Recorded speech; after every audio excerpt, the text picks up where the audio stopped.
제대로 사는 길이라는 제목 가운데 우리는 오늘 근본 복음, 근본 방식이라는 두 가지 중요한 내용으로 같이 말씀을 나누고자 합니다.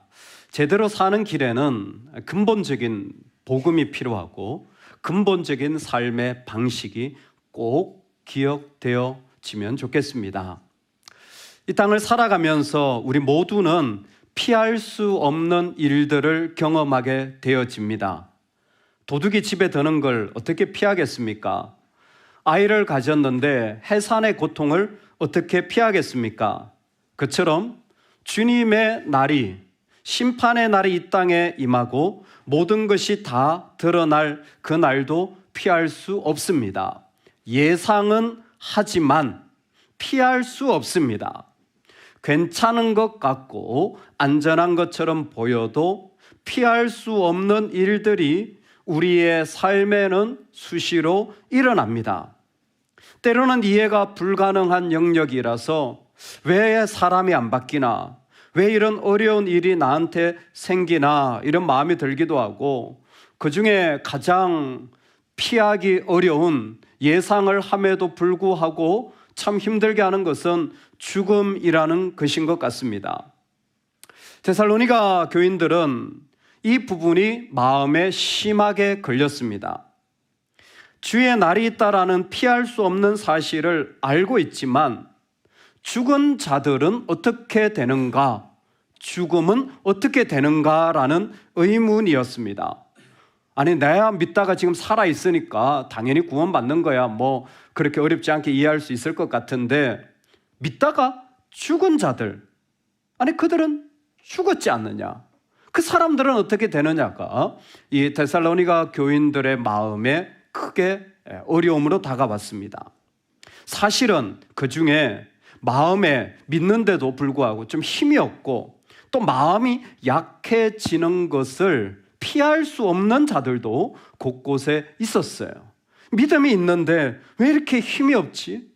왜 이렇게 약해지지라는 현상들이 그 가운데 있는 겁니다.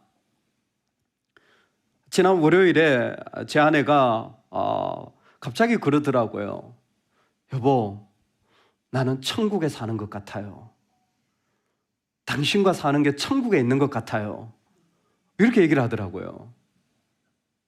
제가 이 정도입니다. 근데 제가 두 박자를 쉬고 답을 했어요. 나도 그래요. 문제는 두 박자를 쉬었다는 겁니다. 왜 그러냐면 저는 그 순간 공교롭게도, 정말 공교롭게도 지옥에 있는 것 같았거든요. 아내가 그 말하는 순간 사실 저는 지옥에 있는 것 같았습니다. 아침부터 시작된 두통이 밤에 거의 극에 달한 거예요. 약을 먹어도 진정되지 않으니까 생활이 뭘 하고 있는지를 모르겠는데 아내가 뭐라고 하는데 하나도 안 들려요. 겨우 듣고 대답을 해준 게 두 박자를 쉰 거예요. 이틀이 지나자 수요일쯤 되니까 몸이 더 이상 이기지 못해서 제 개인적인 증상인데 몸에 두드러기가 나기 시작해요. 아내가 보고 놀래더라고요. 그러니까 몸이 더 이상 견디지 못한다라는 표시를 보낸 거예요. 피할 수 없는 일들이 우리 몸에, 삶에 있습니다. 그런데 여러분, 만약 그 피할 수 없는 일들을 피할 수 있다면 어떻게 하시겠습니까? 아니요, 누가 그 날을 피할 수 있겠어요? 누가 그런 어려움을 피할 수 있겠습니까? 오늘 말씀해 보니까 그러나 형제들이여, 여러분은 어둠에 있지 않으므로 도둑이 강탈해 가는 것처럼 그날이 여러분에게 이르지 못할 것입니다. 분명히 그날이 이르는데 그 날이 여러분에게 이르지 못할 것입니다. 그 날을 피할 수 있다라는 것입니다. 아니, 이렇게 엉망이 되었는데, 이렇게 안 되고 바뀌지 않는데 도대체 여기가 뭐가 달라질 수 있다는 말입니까? 오늘 말씀은 피할 수 있다라고 말씀하시는 겁니다. 이 은혜가 우리에게 있기를 소망합니다. 아멘. 어떻게 피할 수 있다는 말입니까? 어떻게 제대로 살아갈 수 있다는 말입니까? 여전히 나는 할 수 없는 자리들이 많은데, 여러분, 그래서 우리 인생은 반드시 꼭 근본 복음을 들어야 합니다. 우리 영혼은 꼭 들어야 할 사실을 잊지 말아야 합니다. 우리 영혼은, 우리는 꼭 이 근본적인 복음을 우리 안에 크게 울려 퍼지게 해야 합니다. 하나님의 사랑이 우리를 구원하신다는 사실입니다. 한 번 더, 하나님의 사랑이 우리를 구원하신다는 사실입니다. 이 땅에 살아가는 피할 수 없는 일들이 많은 삶들에게 하나님은 하나님의 사랑이 우리를 구원해 간다라는 겁니다. 왜 우리가 피할 수 없는 마음이 드는 줄 아세요? 왜 지옥과 같은 마음이 드는 줄 아세요? 묻는다면 분명한 이유 한 가지 때문입니다. 자기에게 취해 있기 때문에 그래요. 자기에게 취해 있기 때문에 그래요. 밤에 잠자는 자들아, 밤에 취한 자들아, 전부 뭐냐면 자기에게 취해 있는 사람들의 모습을 말하는 겁니다.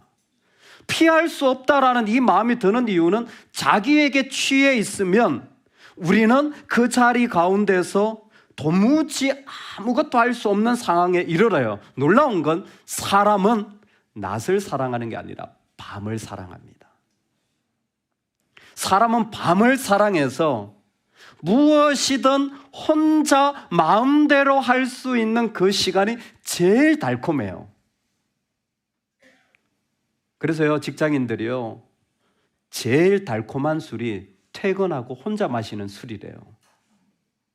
그게 꿀보다 더 맛있대요. 아기를 양육하는 분들이 제일 달콤한 시간이 아기하고 같이 있는 시간이 아니라 아기가 자고 밤에 혼자 있는 시간이래요. 제일 달콤하대요. 그건 1분 1초가 아깝대요. 왜? 내 마음대로 할 수 있는 시간이기 때문에, 나한테 취할 수 있는 시간이기 때문에 이게 우리한테는 깊이 다가와 있어요. 예전에 제가 책을 읽다가 깜짝 놀랐는데, 사람이 분노가 나는데 분노를 내는 대상 1순위가 누구냐? 화를 내는데 화를 제일 많이 내는 대상 1순위가 누구냐? 여러분, 누구일까요? 엄마입니다. 제일 인생에서 화를 제일 많이 내는 대상이 엄마래요. 왜 그럴까? 살펴봤더니 왜 그러냐면 다른 사람한테는 경계가 좀 있어서 그렇게 화를 못 낸대요. 근데 내가 친하다고 생각하면, 내가 가깝다고 생각하면 우리 뇌는 어떻게 인식을 하냐면, 가깝다고 인식을 하면 그 사람하고 나하고 동일시가 되어서 똑같다고 생각하는 거예요. 이걸 조금 다르게 설명하면, 친하다고 생각하면 그거 내 거라는 생각이 든다는 거예요. 그러니까 내 마음대로 되어야 되는 거예요. 근데 내 마음대로 안 되면 화가 일어나는 거예요. 다른 사람에게는 이게 잘 안 돼요. 만만하게 보면 됩니다. 근데 만만하게 볼 수 없는 사람에게는 그렇게 화를 내기가 어려워요. 만만한 사람은 이미 내 마음대로 되기를 원하는 마음이 커진 거예요. 그러니까 엄마는 어머니가 아니라 내 거예요. 내 마음대로 돼야 되는 대상이 되어버린 거예요. 그러니까 소리를 지르는 거예요. 배우자도 똑같은 원리가 적용이 되어져서 내 거라는 생각에 빠져있기가 쉽습니다. 사람은 자기에게 취하는데 1등인 것 같아요. 그런데 우리가 꼭 자기에게 취하는 이 존재가 들어야 될 근본 복음이 무엇이냐면, 하나님의 사랑이 구원하신다라는 겁니다. 하나님의 사랑이 그 가운데 우리를 묶고 있다라는 거예요. 하나님이 우리를 세우심은 노하심에 이르게 하심이 아니요 오직 우리 주 예수 그리스도로 말미암아 구원을 받게 하심이라. 아멘. 하나님의 사랑은 우리를 자기와 묶는 게 아니라 구원과 묶어놓는 능력입니다. 우리를 구원과 같이 엮어놨어요. 사람은 자기와 묶어버려서 내 거라고 말하는 거예요. 그러니까 내 마음대로 되기를 원하고, 그러니까 함부로 막 이상한 비난과 안 좋은 말들을 쏟아내는 거예요. 그건 철저히 자기에게 취해 있는 모습입니다. 근데 하나님 어떻게 하시냐면 그런 사람을 그 가운데서 하나님의 사랑으로 구원과 묶어놓는 거예요.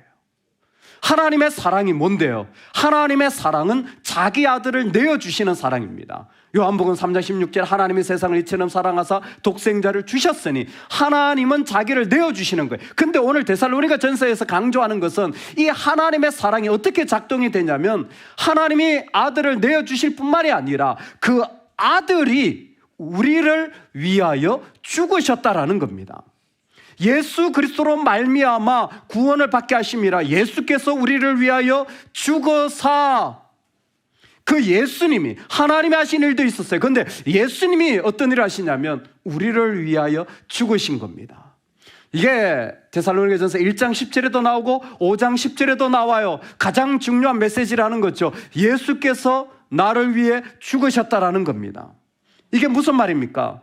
예수님께서 지금 나를 위하여 값을 지불하셨다라는 거예요. 예수님께서 다 갚아주셨다라는 겁니다. 예수님께서 다 처리하셨다라는 겁니다. 예수님께서 그 모든 것을 다 씻어버렸다라는 겁니다. 언제? 내가 피할 수 없는 일들을 만나는 때에, 나로는 마지막이라고 생각한, 나로는 궁극적으로 끝이라고 생각한 그 모든 자리들마다 예수님께서 다 처리하셨다라는 겁니다. 그래서 우리의 마지막은 구원이 되어진 겁니다. 우리의 마지막은 그 가운데 생명이 되어진 거예요. 여기서 한 번만 더 설명하기를 원합니다. 여러분, 우리가 꼭 들어야 될 것은 하나님의 사랑이 우리를 구원하신다는 거예요. 하나님은 아들을 통해 우리를 구원과 묶어 놓으셨습니다. 재밌는 건 그 아들이 죽으신 것에 포커스를 맞추는데, 여러분, 예수님이 이 땅에서 사역을 하실 때를 기억하십니까? 예수님의 이 땅의 사역의 목표는 십자가였습니다. 여러분이 만약에 목표가 분명해요. 내일부터 일주일 동안에 해야 될 업무 가운데 목표가 분명해요. 제일 중요하고 제일 소중하고 제일 급한 일이 있어요. 여러분, 언제 하시겠어요? 언제 하시겠어요? 내일부터 해야죠. 예수님은 언제 하셨어요? 제일 끝에 하셨습니다. 아니, 가장 중요한 사역이 십자가 사역이잖아요. 그럼 제일 먼저 하셨어야죠. 그런데 예수님은 제일 끝에 하신 거예요. 데살로니가 전서는 예수님의 사역을 통하여 우리의 마지막 날이 궁극적으로 무엇인지를 예수님의 생애를 통해 입체적으로 설명해 주는 겁니다. 예수님이 그 사역을 마지막에 이루신 이유는 마지막이 뭐기 때문에? 구원이기 때문에. 오늘 예수 그리스도가 죽으셨다라는 것을 통하여 우리 안에 선포하는 메시지가, 만약 너에게 어떤 일이 나고 무슨 일이 있어도 너의 마지막은 뭐다? 구원이다. 너의 마지막은 구원이다. 그 구원은 고린도전서와 로마서를 통하여 우리가 살아있건 죽어있건 무엇도 그 사랑에서 끊을 수 없느니라.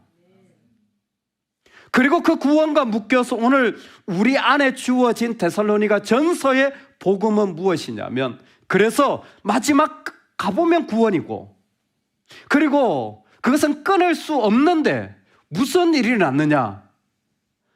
하나님이 그 사랑으로 우리를 구원해 주셨을 때 아들 예수와 함께 일어나는 자리로 우리를 갖다 놓으셨다라는 거예요. 그 아들 예수와 함께 그 자리에. 이건 좀 중요하니까 같이 한번 읽어보겠습니다. 5장 10절인데요. 같이 한번 읽어보겠습니다. 시작. 예수께서 우리를 위하여 죽으사 우리로 하여금 깨어있든지 자든지 자기와 함께 살게 하려 하셨느니라. 아멘.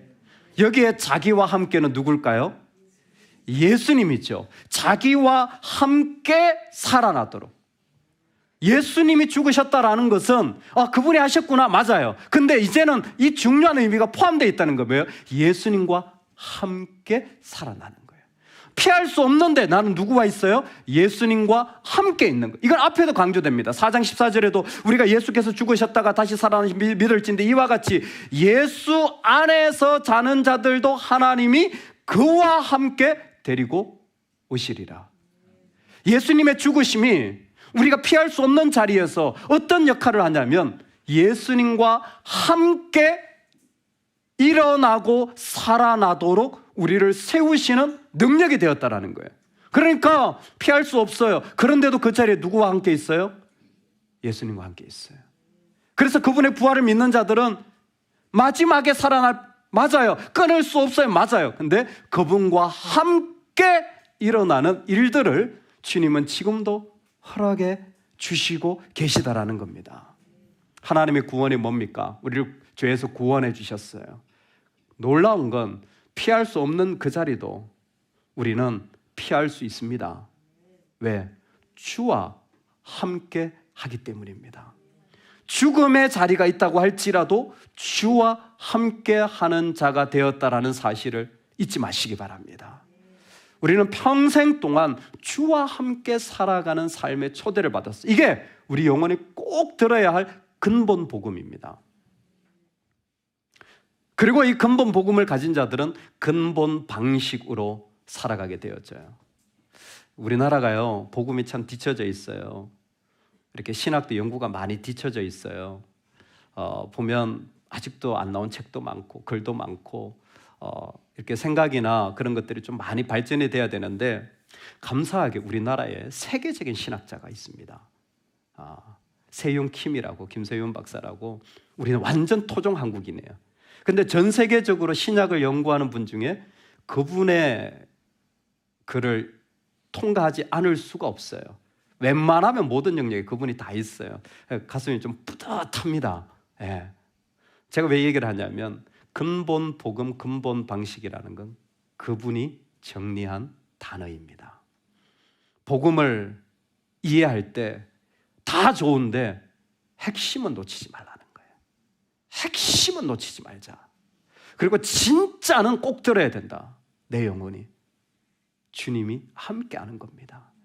하나님이 그 자리에서 우리가 어떻게 살아갈까? 같이 한번 따라하겠습니다. 나는 빛의 아들입니다. 이 사실이 우리의 삶에 크게 울려 퍼지기를 소망합니다. 아멘. 5절에 보면 너희는 다 빛의 아들이요 낮의 아들이라. 우리가 밤이나 어둠에 속하지 아니하나니. 여러분은 모두 빛의 아들입니다. 여러분은 모두 낮의 아들입니다. 어둠의 일을 버리십시오. 어둠의 일들, 자고 취하고 마음을 어둡게 가리는 것 버리십시오. 우리 마음을 어둡게 하는 것, 술을 끊고 욕심을 버리고 자기에 취해서 내 마음대로 되어야 한다는 마음을 버리십시오. 그 취하면 하나님이 들리질 않아요. 여러분, 내가 제대로 가지고 있지 못하는 것의 제일 큰 증상이 무엇이냐면 설교가 안 들립니다. 마음이 가려져 있기 때문에, 취해 있기 때문에 말씀이 하나도 들리질 않아요. 내가 제대로 산다라는 것은 제대로 된 소식, 제대로 된 스토리를 들어야 돼요. 주님이 함께 하신다라는 거예요. 하나님이 그 사실 속에 우리를 딱 묶어 놓으셨다는 거예요. 그리고 내가 제대로 살아가는 것은 내가 빛의 아들이 되는 것입니다. 빛의 아들이 되는 거예요. 오늘 이 말씀이 우리의 결론이 되기를 원합니다. 빛의 아들로 살아가는 거예요.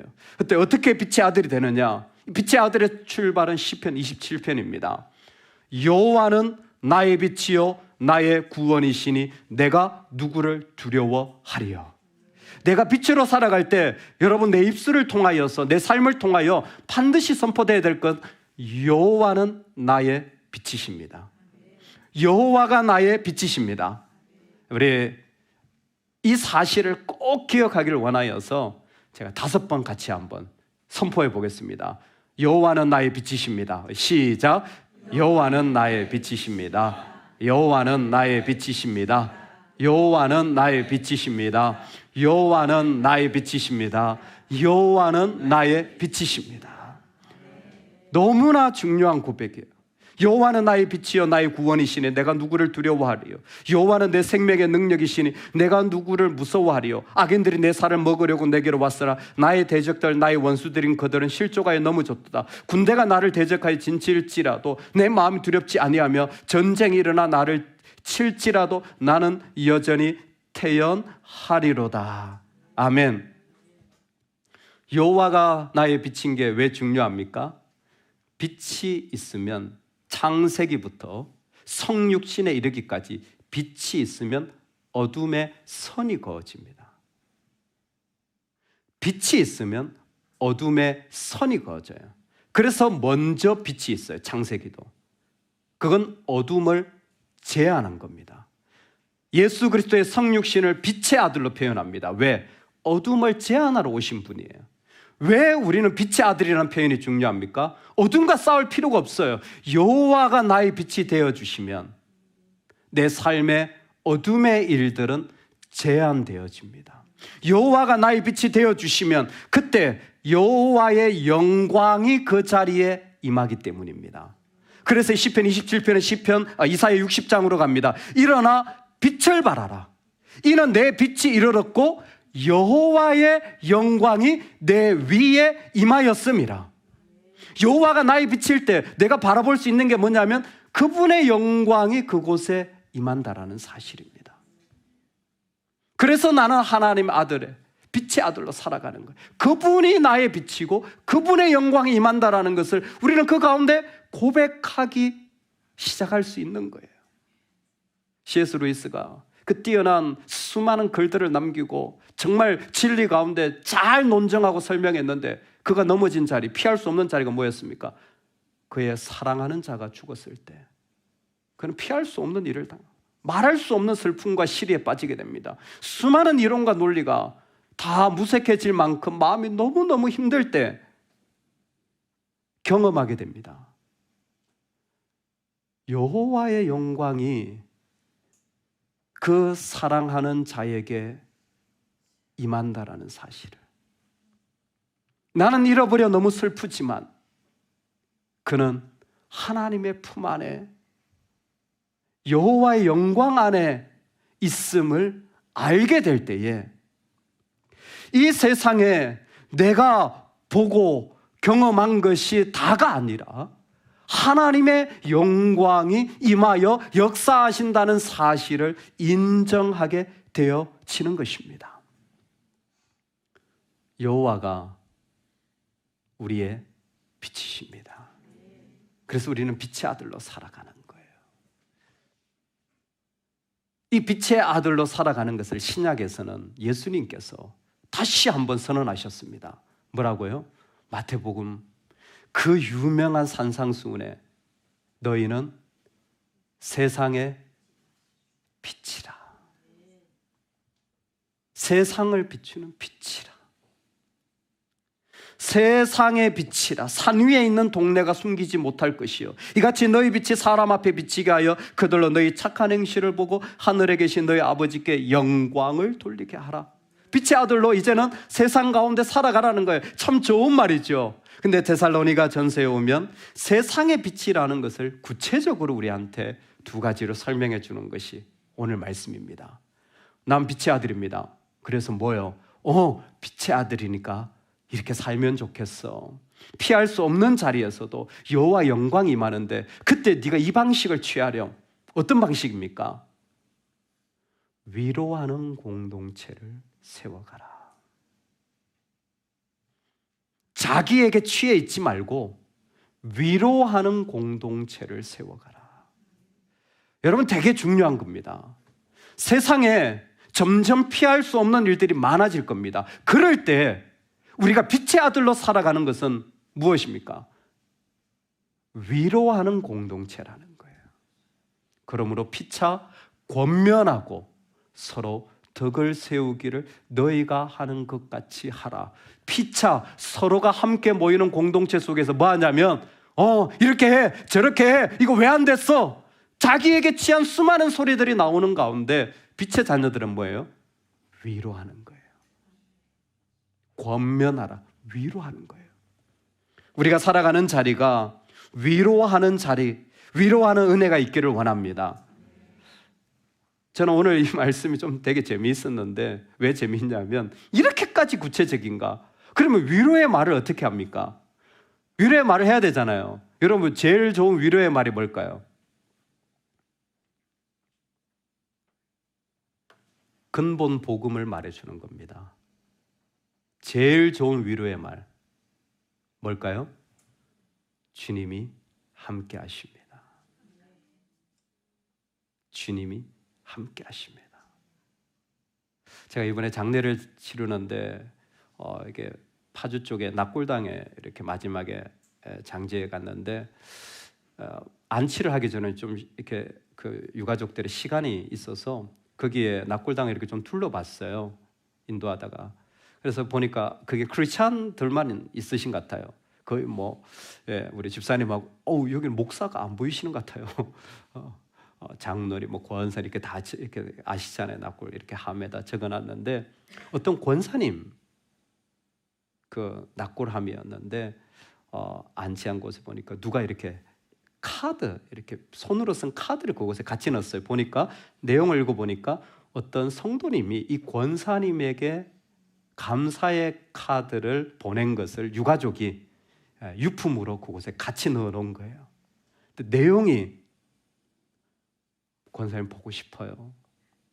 권사님 너무너무 그리워요. 할렐루야. 우리 권사님들 꼭 그런 분 되시기 바랍니다. 목사님을 찾을 수가 없으니까 모르겠어요. 한 분 저 위에 있는데 근데 그러겠어요. 권사님 너무 보고 싶어요. 너무 그리워요. 권사님 없는 근데 거기다 이렇게 적어놨어요. 권사님이 주님이 함께 계셔. 염려하지 마. 기도할게. 그 한마디가 잊혀지지 않습니다. 그분은 그렇게 적어놓으셨어요. 아니, 수많은 말들을 할 수 있었잖아요. 똑바로 해. 정신 차려. 근데 이 권사님은 너무 보고 싶은 분인데 어떤 말을 했냐면 주님이 함께 하셔. 염려하지 마. 기도할게. 그 말이 잊혀지지가 않아서 고인한테 카드를 보낸 걸 그곳에 같이 넣어놓은 거예요. 여러분, 이 세상이 생각보다 빛이 없습니다. 우리는 많을 거라고 생각하지만 아니요. 어둠은 너무 많아요. 판단과 비난과 어둠은 너무 많아요. 근데 위로하는 자들은 거의 찾아보기가 어려울 지경입니다. 하나님 우리한테 부탁하시는 거예요. 네가 빛의 자녀로 살아가 주라. 다른 거 말고 근본 복음으로 위로해 줘라. 주님이 함께 하신다. 염려하지 마라. 기도할게. 두 번째, 빛의 아들로 살아가는 것은 오래 참는 사역입니다. 어떻게 하라고요? 오래 참는 사역이에요. 오늘 14절 마지막에 보면 마음이 약한 자들, 격려하고 힘이 없는 자들, 그런 자들이 있죠. 피할 수 없는 자들 붙들어주며 모든 사람에게 뭐하라? 오래 참으라. 이게 빛의 자녀가 구체적으로 살아갈 삶의 모습인 겁니다. 오래 참으라. long suffering이라고 했습니다. 긴 고통, 긴 시간의 고통을 기꺼이 인내하라. 여러분, 하나님의 사람들 중에 그 사람이 있어요. 긴 고통인데 기꺼이 감내해 주는 사람, 기꺼이 그것을 감당하는 사람. 별것 없지만 깊이 계속해서 그 아픔을 받아내주고 또 받아내줄 때에 우리는 지금 빛의 사람이 되어지는 거예요. 여러분, 좀 어려운 사람들이 있습니다. 뾰족한 사람들도 있어요. 좀 험한 사람들도 있습니다. 그런데요, 그 공동체에 들어올 때 같이 아파하면서 참아내는 것이 빛의 자녀들의 모습인 거예요. 좀 서툰데도 불구하고 함께 동행해 주는 것이 빛의 사람들의 모습인 거예요. 그게 나도 그도 건강하게 하는 것입니다. 제 지인 목사님이 간증을 하시는데 그렇게 하시더라고요. 사실 자기가 교회 다니기 싫을 때, 어릴 때부터 교회 다니는 게 제일 싫었대요. 근데 왜 교회 다녔냐? 엄마가 하도 교회 가자고 해가지고 그냥 효도하는 셈 치고 교회를 다녔대요. 이런 사람들의 특징이 뭐냐면 말씀이 안 들립니다. 마음이 어두워져 있기 때문에. 뭐 영적인 거 뭐 설명할 필요가 없어요. 그냥 가면 하나도 재미가 없어. 말씀이 안 들리니까 그 신앙의 즐거움을 몰라요. 그냥 다니는 거예요. 근데 그 부모님이 어떻게 하셨냐면 지혜를 내신 것 같아요. 미용실을 1년치를 내버린 거예요. 그리고 너 그 미용실 다녀 이렇게 한 거예요. 근데 그 미용실 왜 1년치를 냈겠어요? 그 미용실 주인이 크리스찬이신 거예요. 할렐루야. 미용실 주인들을 찬양할지어다. 크리스찬인 거예요.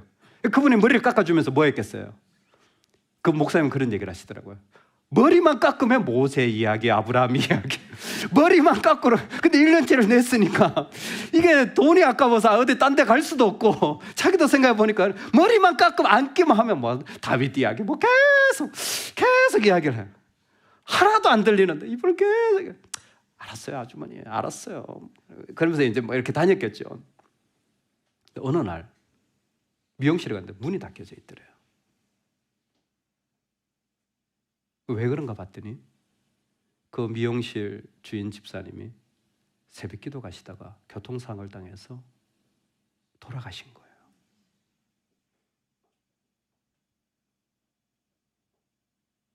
근데 이 믿음 없는 청년이 아무리 생각해도 이건 아니잖아. 이 착하고 선한 분이 무슨 그런 잘못을 많이 했길래 이런 일이 당하나. 피할 수 없는 일이 생긴 거죠. 너무 마음이 화가 나고 속상해서 하나님 앞에, 하나님 왜 이분을 데려갔습니까? 근데 그 기도를 하는데 자기도 모르게 눈물이 나더래요. 그리고 그 주부터 말씀이 들리더래요. 그 목사님이 이렇게 표현했어요. 한 번도 꽃 피운 적 없는 짓밟힌 인생처럼 보인 분이지만, 표현이 그래요.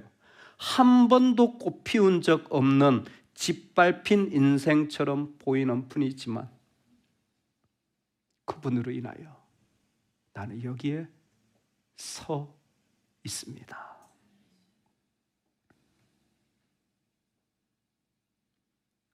한 번도 이 땅에서 영광을 받지 못하신 예수 그리스도, 그분의 죽으심으로 우리는 이곳에 있습니다. 수많은 믿음의 사람들이 인간 같지도 않은 죄인에 불과한 우리를 참아주고 또 참아줘서 우리는 여기에 서 있는 것 같습니다. 이제 우리가 빛의 자녀로 살아가면 좋겠습니다.